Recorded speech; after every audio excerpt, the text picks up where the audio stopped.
Okay, here we go. Welcome back to The Score. Glad to be along with you here on the Score Sports Radio Network. Appreciate wherever you're tuned in throughout the state of South Carolina. Much appreciated on that front alongside Will Boughton. That's our boy Shotgun over there running the controls, and he is about to push a button on our Toyota of Easley guest line and bring on a gentleman that will have a very busy night and maybe not get a whole lot of sleep, but ought to have a very exciting night, and that is the senior vice president for the Charlotte Bobcats, one Mr. Carl Scheer.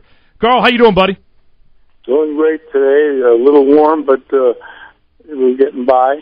I understand. Well, tell me, I'm just curious right out of the chute, what is it like for you right now, the calm before the storm of what will take place tonight in the NBA draft? Well, it's always an exciting time. It's something I've gone through. I started my career in different areas of sports, but it's been 42 years older than you are, almost. And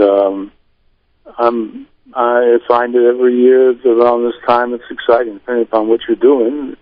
The heightened excitement is stronger if you're there day to day. I'm not, but I still feel I get those butterflies and get chances to visit with the coaches and get some informal perspective from the scouts. It's just an exciting time. Carl Scheer, senior vice. There's 30 teams, Byron, that are trying to make themselves better and take shots at the championship, and all have hope. This is like the start of the season. Carl Scheer, senior vice president with the Charlotte Bobcats. We got to ask you, Mr. Scheer. I mean, so we're hearing the rumors that y'all have gotten 5 offers for your number 2 draft pick tonight. So just between the 4 of us, I mean, there's nobody paying attention. What are you going to do with this second pick? Well, if I knew that, I'd be a genius, because I think our guys are still entertaining offers for the second pick. It's interesting because it's a ho-hum draft for New Orleans. They have the number 1 pick. Clearly, that is the Davis kid from Kentucky, who's by everybody's estimation the best player and one who has a chance of being a great player. After that, you could take the players that have been talked about at 2 and maybe get as good a player at 10. It's a deep draft, but the superstars is one and one only, and that's Davis.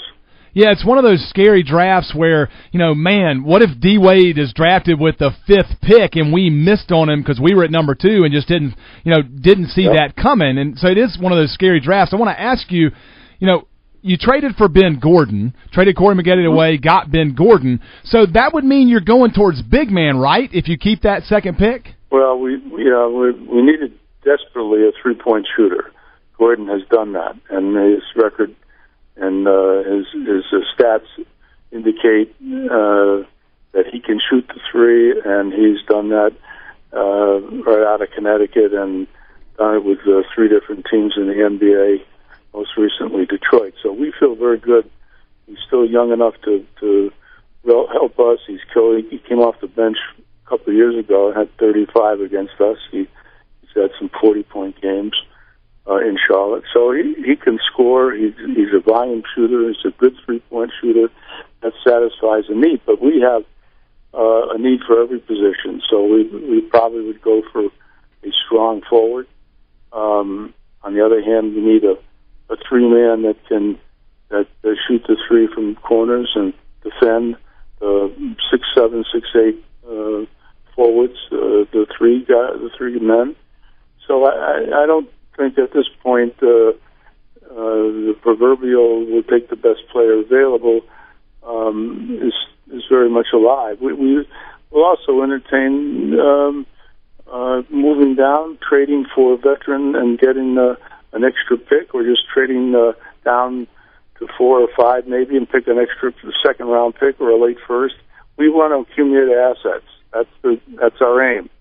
And we've started by helping ourselves with a veteran trade and picked up a first-round pick along with the Gordon deal from Detroit.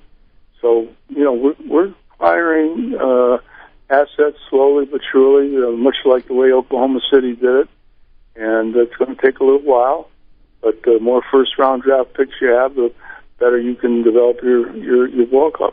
Carl Scheer, Senior VP with the Bobcats, joining us right now. Mr. Scheer, I'll ask you this question, too. It's always I know we've got coaches that we are in touch with a lot in the NFL and some in the NBA, but the pressure that comes along with the NBA draft to me is a little bit greater because one player can completely change a franchise with that one pick. In the NFL, you've got multiple layers of drafts, and maybe your third-round guy becomes your all-pro guy. But typically in the NBA, that first pick could be a franchise changer. I just ask you, how much more added pressure do you think that puts on making sure that your analysis leading up to the night is extremely accurate and your due diligence is done? Yeah. Well, there's tremendous pressure, particularly if you're a team that's been on the bottom or you've been out of the playoffs for a while, and you're expected to improve.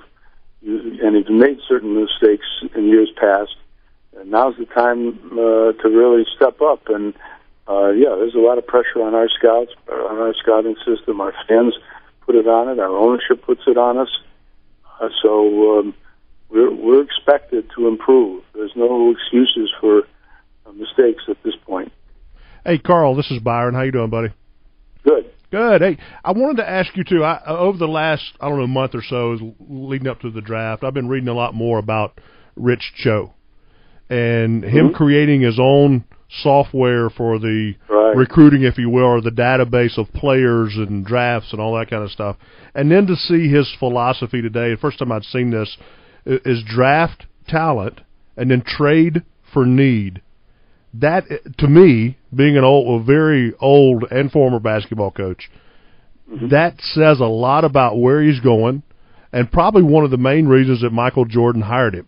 Is that a sense that you guys have internally? I think that is. I think that Rich is his own guy. He's independent. There's been a lot of conversation prior to the hiring of Rich that Jordan only hired his buddies, his bosom pals, and that has been a mistake. Well, if that is true, and I'm not suggesting it is, but if it is, this Cho, he didn't know Cho from Adam. He was recommended. He did his due diligence, and this is a young man that has his own thoughts and ideas, as you just pointed out. He's very well organized. He is not much of a talker. In fact, his people skills are questionable, but he thinks them out. He's got his own plan. And given the chance and the opportunity, he did it. He did it in Oklahoma City. He didn't have to do it by himself, but he was instrumental in the enormous amount of success that they're enjoying. Well, that's a great point. Senior Vice President Carl Scheer here joining us on the Toyota of Easley guest line. Last question, Mr. Scheer, before we let you go. We got to bring up Michael Jordan. His draft record has not been great. So you mentioned Cho. Does that mean Michael Jordan is putting the emphasis on Cho and his thoughts, and it's ultimately Cho's decision? Is it a team approach, or is ultimately MJ the last decision maker? Well, he's always going to be the last decision maker because he signs the check. So anyone differently is naive. But he is giving more authority and opportunity to Rod Higgins, our president of basketball operations, and Rich, our general manager. They are running this show. There's no question about it. I think when it comes down to the picks, Jordan will have veto power about it. He's had in the past. I don't think he's going to give that up, but he has given these guys much more authority. They've seen the players. They've done the research. And I think this will be a different draft for us. It has to be. There's no second guessing us now. We've got to do it. Mr. Scheer, we can't thank you enough for your time. We appreciate it an awful lot. Best of luck tonight. You got a lot of Bobcat fans here in the area, and all the way between the Sandlapper State up to the Tar Heel State. A lot of folks want to see that Charlotte team do well in the future. That's nice of you, Byron, but we tell our fans, give up on us. We're going to be okay. You got it. You got it. You take care. Thanks, Carl. Talk to you soon. Buddy. There you go.